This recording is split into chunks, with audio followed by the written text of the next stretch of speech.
Check out this Texas cichlid, y'all. I was microfishing here at this little neighborhood pond in Cypress, Texas.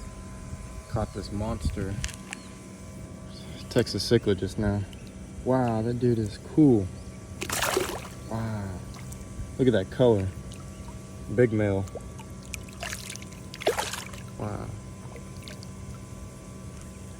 I'm gonna go ahead and get him off the hook, and I'll pick up once I get him off the hook. Just got the hook out. I'll show y'all his colors real quick. Wow, that's a big male right there. Look at that hump on his head. Look at those colors, those blue spots. Wow. Let's go ahead and get a release on him.